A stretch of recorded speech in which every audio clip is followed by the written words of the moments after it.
सिंहेश्वर खेलत होली नदी परवाने के तीर, सब गनवरिया बन ठन आए लगे होली के दिन।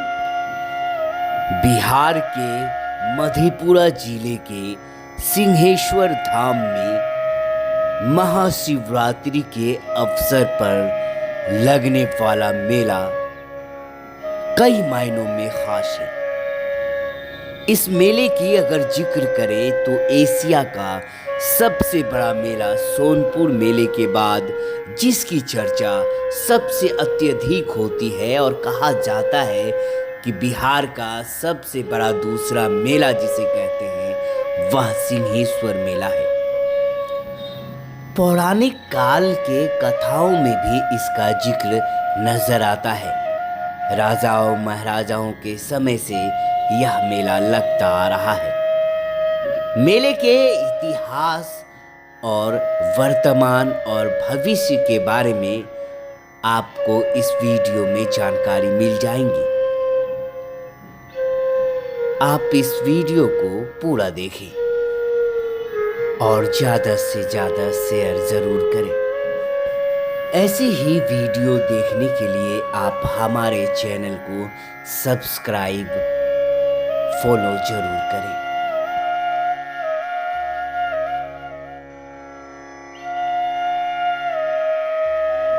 पड़ेगी भाई 60-60 रुपये में ये सामान मिल रहा था वहाँ स्टॉल पर, हमने लिया नहीं।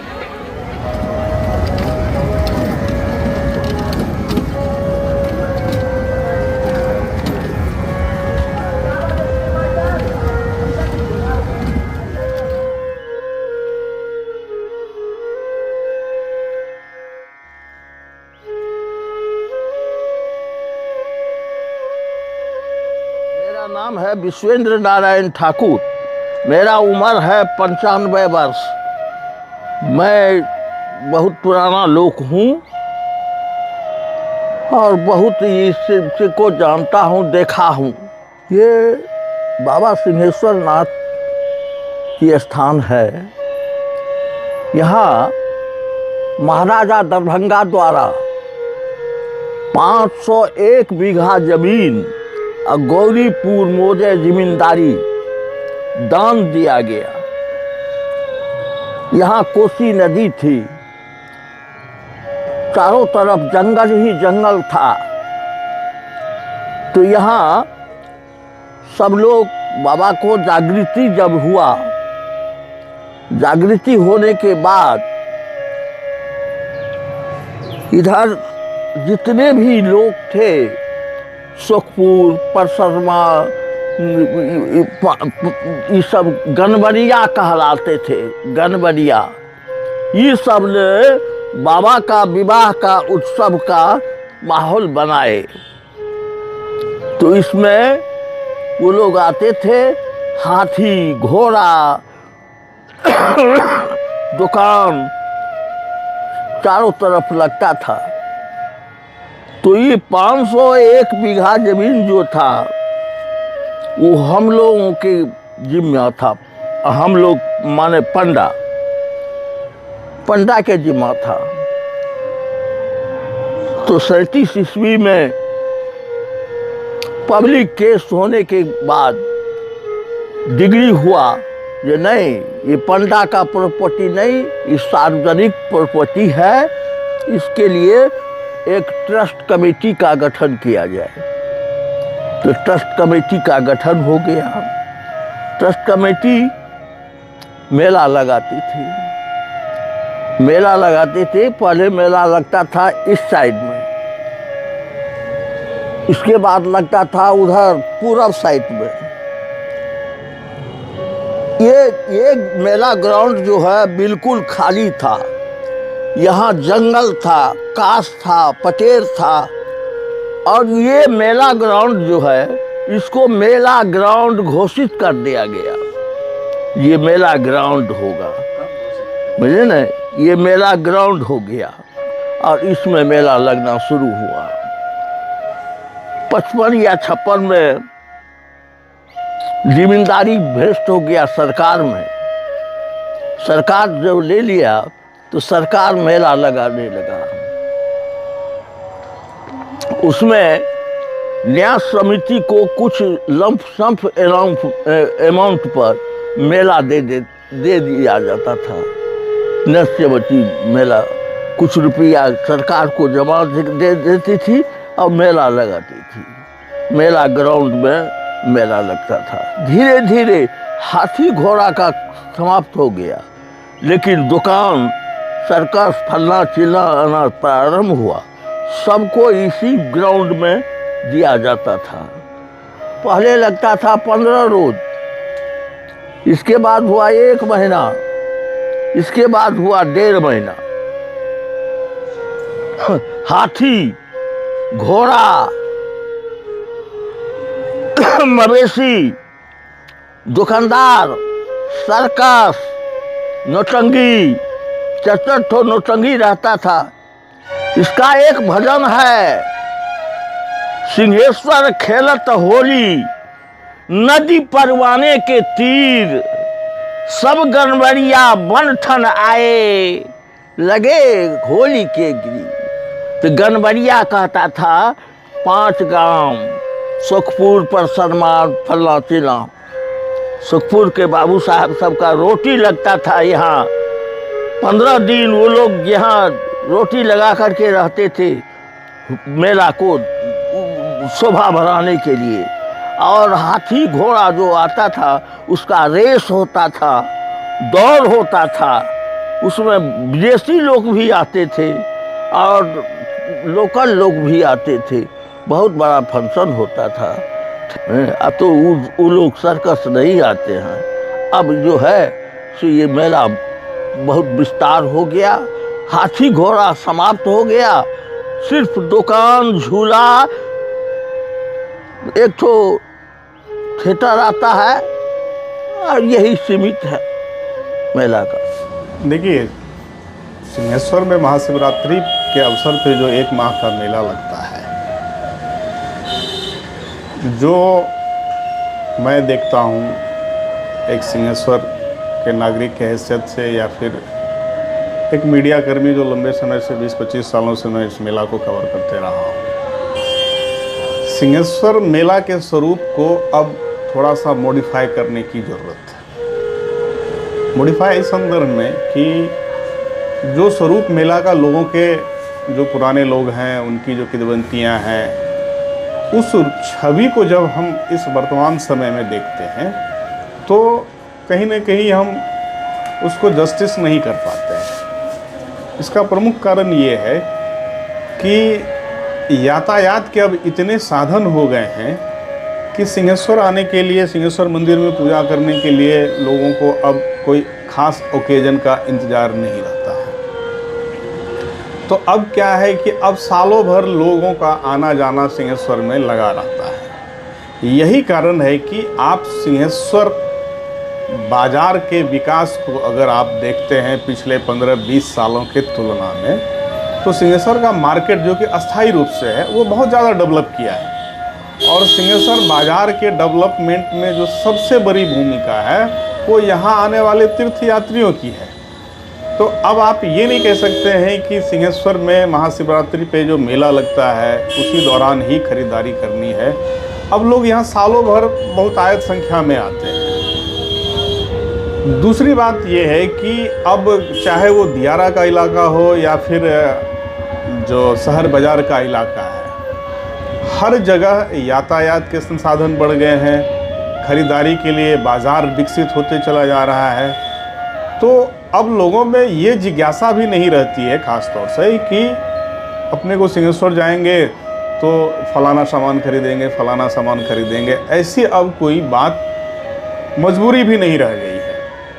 मुझे खुद याद है कि मेरे दादाजी दादी बताया करती थी कि हम लोग का गांव जो मधुबनी ज़िला में पड़ता है, दियारा इलाका है कोसी का, वो लोग बताते थे कि जब शिवरात्रि के दौरान लोग उधर मिथिलांचल के श्रद्धालु आते थे यहाँ पूजा करने के लिए, तो एक दिन हमारा जो गांव था, द्वालक गांव पड़ता है, तो गांव से सटा हुआ ही एक बड़ा सा स्कूल का फील्ड था।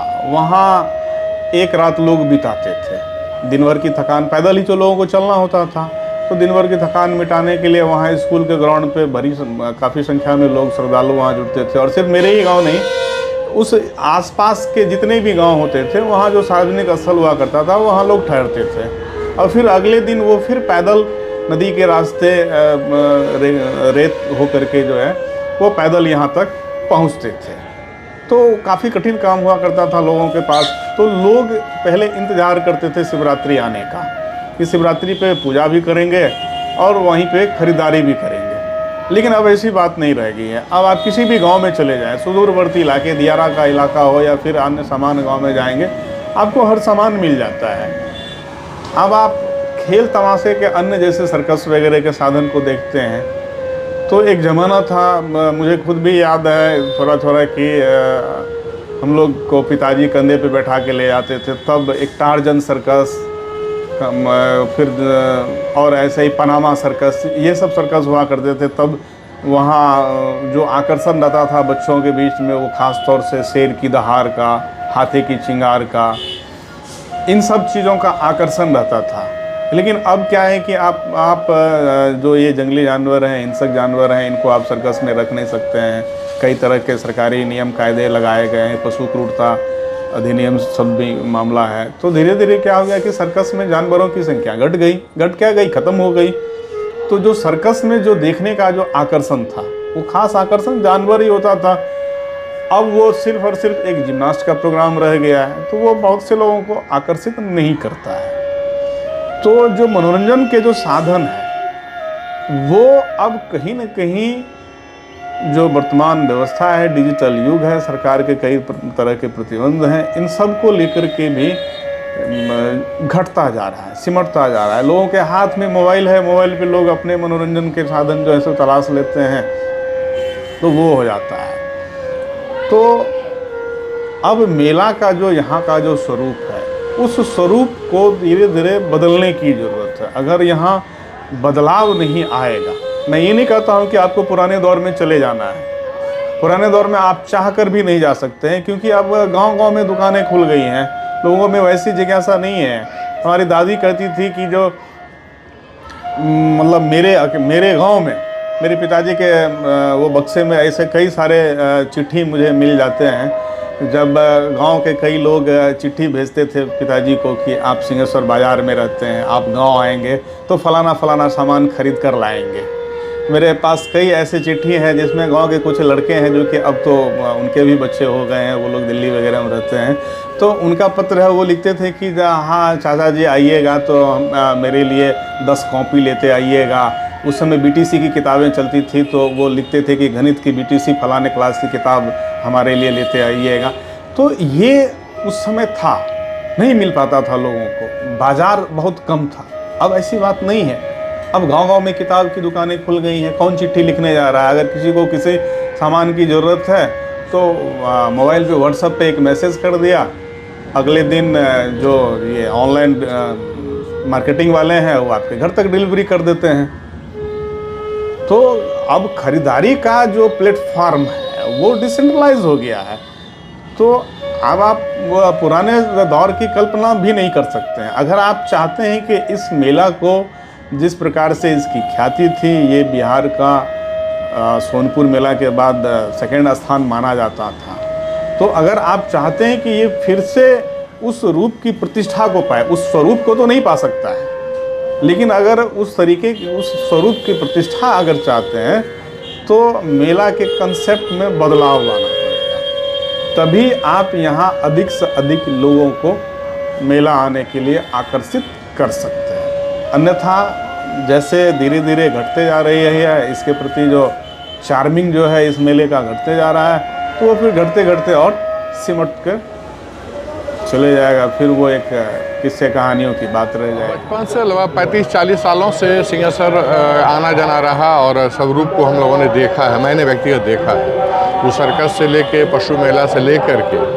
बड़े बड़े हाट से लेकर और साग सब्जी के जो मसाले होते हैं वो भीड़ से लेके लकड़ी का, ये बहुत सा भीड़ देखा था बचपन में, जो कि धीरे धीरे संकुचित होते ही चला गया है। अब पूछेंगे इसका कारण क्या है, तो इसका मूल कारण मेरे समझ में आ रही है यहाँ पर जो भी ट्रस्ट के मेंबर हुए या ट्रस्ट कमेटी जो हुए, तो उन्होंने अपने चहेते को अस्थायी दुकान करके दुकान बढ़ाते बढ़ाते मेला के परिधि को धीरे धीरे समाप्त कर दिया। दूसरा हुआ, जो जब सरकार ने इसे अपने स्तर से डाक करना प्रारंभ किया तो मंदिर के लोग उसमें उदासीन भाव में, निगेटिव भाव में आ गए, जबकि बाकी जगह मेला लगता है, सोनपुर का ले लीजिए या जो भी जगह है, राजगीर ले लीजिए, वहाँ इतना बड़ा जगह भी नहीं है, उतना बड़ा नाम भी नहीं है। सोनपुर के बाद बिहार में सिंहेश्वर मेला का ही नाम आता है।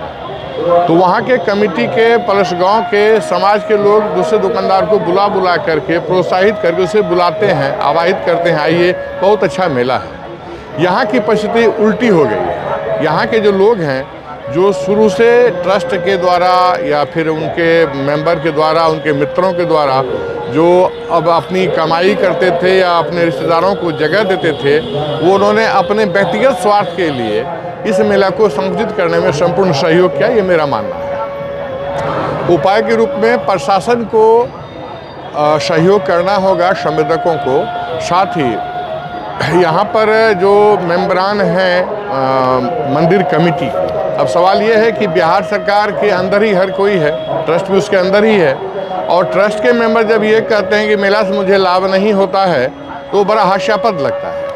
तो हमें लगता है कि सरकार को भी इसमें निर्देश देना होगा कि मेंबर जो हैं, जो ट्रस्ट के लोग हैं, वो सहयोगात्मक रुख लगाएं, क्योंकि यहाँ पर बात ये आती कि मेला ने मंदिर ट्रस्ट ने नहीं लगाया है, ये बिहार सरकार ने लगाया है। बिहार सरकार की ज़मीन नहीं है, बाबा की ही ज़मीन है। तो ये कंट्राडिक्ट पैदा करते हैं।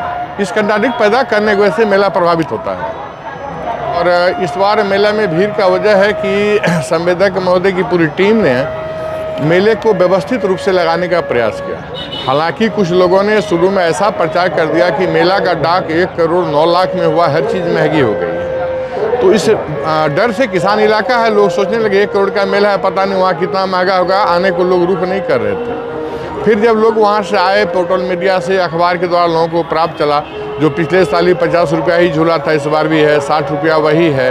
तो धीरे धीरे लोग अब जब परिवार लेकर के आते हैं और यहाँ की व्यवस्था जो देखते हैं, जो पारिवारिक डिपार्टमेंट अलग है, म्यूजिक का सेक्शन अलग है, तो अच्छा लगा। वो जो गांव में जा रहे हैं, इसीलिए भीड़ जो है धीरे धीरे अब क्राउड बढ़नी शुरू हो गई। 3-4 दिनों से तो इतनी भयानक भीड़ है और ये भीड़ रहेगी, क्योंकि लोग लेट से आना शुरू किए हैं। शुरू में उन लोगों को ये कन्फ्यूजन कर दिया गया था, जो लोग यहाँ पर जिनकी स्वास्थ्य सिद्धि नहीं हो पाई थी, उन्होंने दुष्प्रचार किया था कि मेला बहुत महंगा हो गया, यहाँ तो एंट्री फी लगता है, 10 रुपया जाने का ही पैसा लगता है। इस तरह के प्रचार कर दिए गए थे, जिसके वजह से शुरू में इसका असर लोगों में पड़ा। लेकिन बाद में जब लोग आए, गांव से लोग आए, माताएं बहनें आईं और जा करके उन्होंने बताई, तो फिर वो भीड़ का सैलाब चलना शुरू हुआ।